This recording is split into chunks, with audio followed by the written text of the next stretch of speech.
Yo, what's up guys? It's Noah here. And in today's video, I'm going to be breaking down the NBA slate on Draftkings for Monday, May the 8th. We got two games tonight, and I'm pretty sure this whole week we're going to have two-game slates, at least for the first few days this week. If some teams get eliminated, we might have some one-game slates, but I think we're going to have a two-game slate like every day this week. This will probably be our last week of having two-game slates. I think after this week, it'll just be a bunch of one game, just one game each day. So not sure, after this week if I'm going to be making any more DFS videos. I usually don't do content for the Showdown slates. I've never been a big fan of Showdown. I said that in my last video. I've never been that good at Showdown either. But I did want to make a video for this two-game slate. I do want to make videos for the rest of this week for the two gamers. And then probably after this week, I don't think I'm going to be making any more DFS videos for NBA. But I'll still be making Prize Picks content. I'll have Prize Picks videos posted each day. Definitely try and get those up Monday through Friday. Probably some videos up on the weekends too, sharing some plays I like for Prize Picks. So I'll still be uploading those videos. If you guys are not signed up for Prize Picks yet, you can actually sign up and use my promo code Noah. You will get your first deposit matched up to $100 when you do sign up for Prize Picks with my promo code. And for those of you that have never heard about Prize Picks, they are a player prop site. Very simple, very easy to use. You're just taking more or less on a player's projection. It's as simple as that. You have to make at least 2 picks, but you can make up to 6 picks. You can win up to 25x your money on Prize Picks. You can also mix and match sports, so you can make multi-sport entries. You could do a 2-pick or a 6-pick entry with 2 NBA picks, 2 MLB picks, and 2 PGA picks or something like that. Whatever you want to do. You have a lot of ways you can build entries. So if you guys are not signed up for Prize Picks yet, again, sign up, use that code Noah, and you will get your first deposit matched up to $100. But let's go ahead and talk through Monday's two-gamer. We'll start off with the first game of the night. So we got Game 4 of the Knicks and Heat series. Heat are up 2-1 in this one. So we'll start off on the Miami side. We did just get word right before I started recording that Jimmy Butler is listed as questionable for this game. Don't think it's really, I think it's a fake questionable tag. I expect Butler to play here. Butler played 36 minutes last game. Probably would have played a few more minutes, but Miami did kind of have the game, in wraps pretty easily, and I think they did sub Butler out a little bit early because they were winning by 20 points at the end of the fourth quarter. But I think as long as this game stays close, we can expect 40 plus minutes for Jimmy Butler here. In all their competitive games so far in the playoffs, he's played 40 plus minutes. Butler's been great in the postseason. His points per minute have been great. I still prefer guys like Anthony Davis and LeBron. I think I'd prefer Steph over Butler, but that's really close. We'll definitely talk about LeBron, AD when we get there. But clearly on a two-game slate, Jimmy Butler once again looks like a pretty solid option. Now Bam Adebayo at 7,700. I'm a little bit iffy on. Bam hasn't been that great in this series. It's a really tough matchup against Mitchell Robinson, who's a really good defender. The Knicks in general are a very good interior defense. Bam's going to play a lot of minutes. He should average about a fantasy point per minute. Just don't know if this is a spot where we can expect Bam to have a big ceiling game. He hasn't really had any good games so far against the Knicks. His price tag is also where it should be. It's not like we're getting much of a discount on Bam. So Bam, not a guy that I'm really super interested in. And then Kyle Lowry and Gabe Vincent, I think both are in play here. Lowry's been coming off the bench playing about 24, 25 minutes a night. If he's playing really well, sometimes you can see him get 30 minutes. We've seen Lowry show a ceiling. We've seen Lowry be a pretty good permanent producer so far in the postseason. So I think Kyle Lowry at 5,300 is definitely in play today. Don't mind going to Gabe Vincent either. Vincent's been pretty good lately. Minutes have been very secure. Last game, shot 1 for 8. Obviously, you can't expect that to happen again. You expect Vincent to shoot the ball better, more efficiently, and he's been contributing with some rebounds and definitely he can get you some assists. He's been handling the ball a lot without Tyler Hero, without Oladipo either. So Vincent at 5,200, I think is firmly in play. Him and Lowry both look very similar to me. And then some other value plays from Miami. I don't like too much else on the Heat. You do have Kevin Love, who again has been starting. Not going to play a ton of minutes, but he'll probably get 22 to 24 minutes. Kevin Love is a good permanent producer, but there's not a ton of upside for Love when he doesn't really have much of a minute ceiling. Best case scenario, you get 24 minutes. Could Kevin Love go out there and put up 30 fantasy points in 24 minutes? He absolutely could. But at 4,800, Love does feel priced about where he should be. He's not a glaring value to me. Max Strus, been very up and down so far in the postseason, but minutes have been pretty secure for Max Strus. He did get 30 minutes last game, did have a pretty good shooting game. We know that Max Strus is a very scoring-dependent player, so if he's not really hitting a bunch of shots, he's not going to do anything else. I mean, you look at last game, he had 3 rebounds, 1 block, 1 steal. The game before that, he had 1 rebound, 1 assist, no blocks, no steals. So he's going to have to knock down like 5, 6 threes to really get there. But he's been shooting the ball well lately. The minutes have been pretty solid.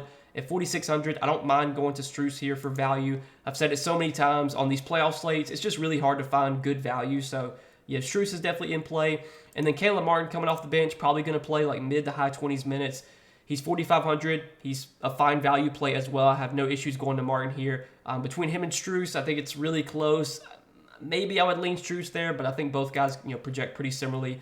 Nothing else on Miami, though, I'm very interested in. Duncan Robinson, Cody Zeller, none of these guys I have much interest in. So let's talk about the other side of this game with the Knicks. And looking at the Knicks here, it's a big game for them. They're down 2-1 in this series. They really need to get this one. They definitely don't want to have to go back home down 2 games. So I expect the Knicks to play their guys really big minutes here. Julius Randle, Jalen Brunson should both get probably 40 minutes if this game's competitive. Brunson last game played 38 minutes. Wasn't great. Had kind of a poor shooting game. Still put up 39 DraftKings points though. The price tag on Brunson at 8,500 does feel about where it should be. I think if I could find the extra salary, I would want to get up to like LeBron, AD, Steph, Jimmy Butler. I think those guys offer a bigger ceiling than Brunson does. But Brunson's a fine play at 8,500. I don't think I have any issues going there. Again, I just would prefer to get up to those other guys that are priced above him.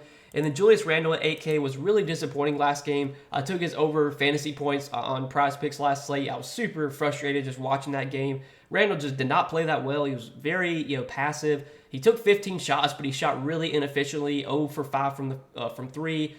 4 for 15 from the field. He did grab 14 rebounds, but Randall's kind of been a frustrating player so far this postseason. He really, really struggled in that Cleveland series. And then his first game against Miami, he looked great. Minutes were great. Last game, played big minutes. He just didn't play that well.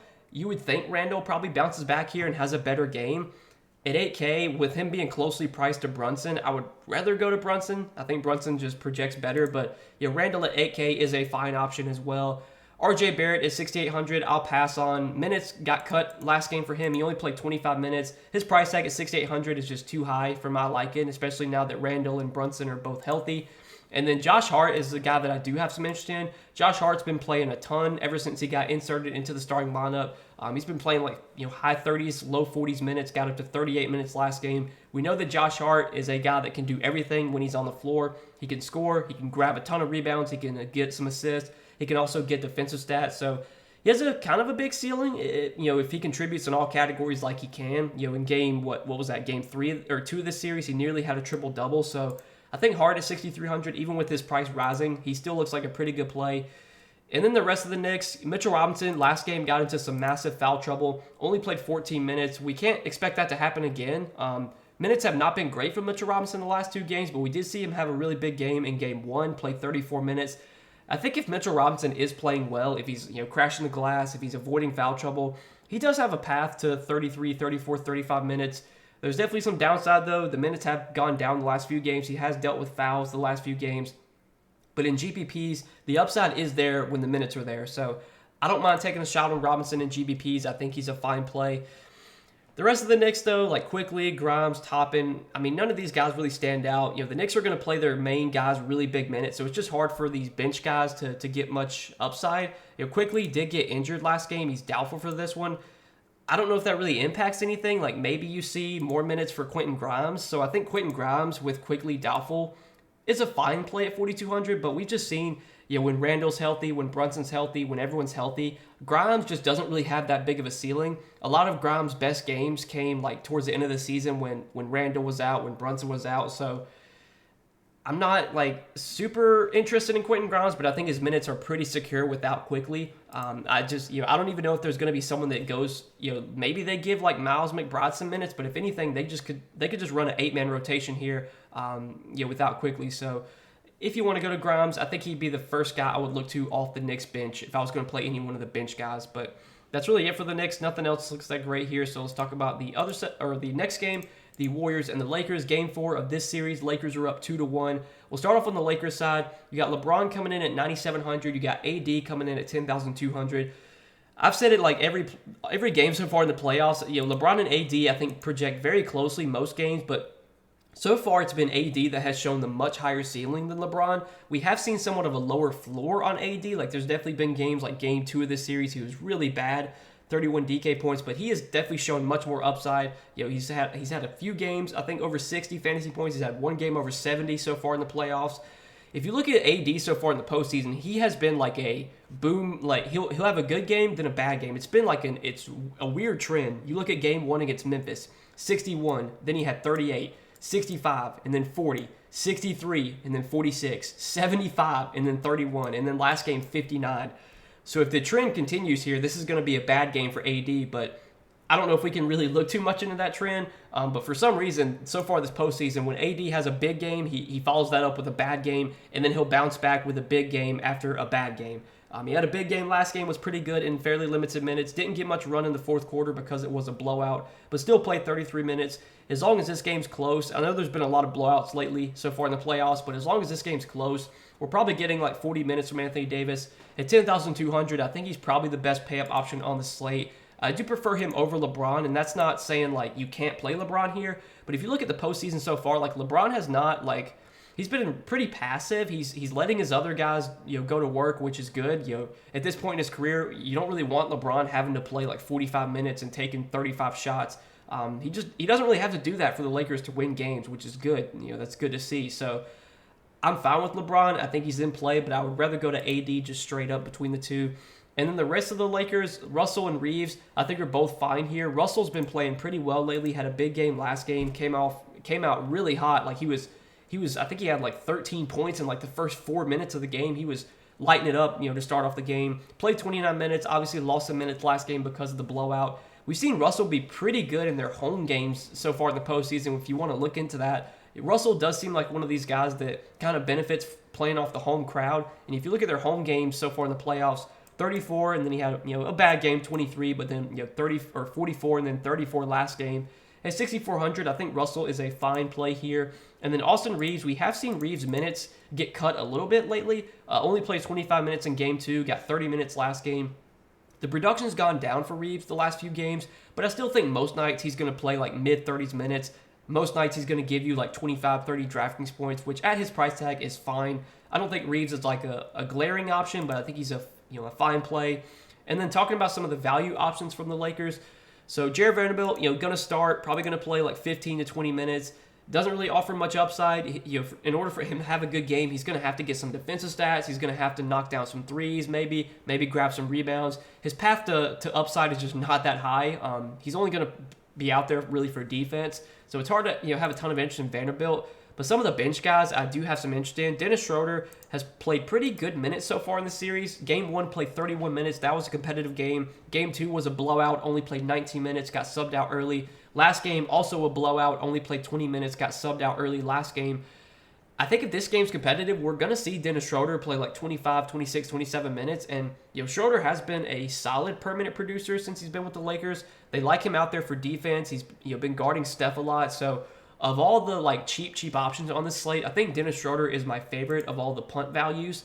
But then I think Rui is fine to go to as well. Rui's had a pretty secure role in the postseason. Going to play probably 20 minutes off the bench. Not a guy that you're going to be excited to roster, but again, on these playoff slates, value is pretty hard to come by. So I think Rui at 3,900 is in play. And then I do want to talk about Lonnie Walker. So Lonnie Walker actually got into the rotation last game. I think he was kind of the 8th guy off the bench behind Schroeder and Rui. I'm pretty sure he kind of overtook Troy Brown in the rotation. So I'm guessing that continues here, and I'm guessing Lonnie Walker is kind of their 8th man now over Troy Brown. So if Lonnie Walker is going to get 20 minutes, I mean, he played 24 last game. Don't know if he'll play that many. I know he did get a little bit of extra run in garbage time. But if he's going to play like 20 minutes at 3,300 on a playoff slate with no value, I think going to Lonnie Walker is totally fine here. I have no issues playing him at 3,300. There's not many value plays this cheap that are even viable. So I think Lonnie Walker is someone you can look to. But that's really it for the Lakers. Let's talk about the other side of this game now with the Warriors.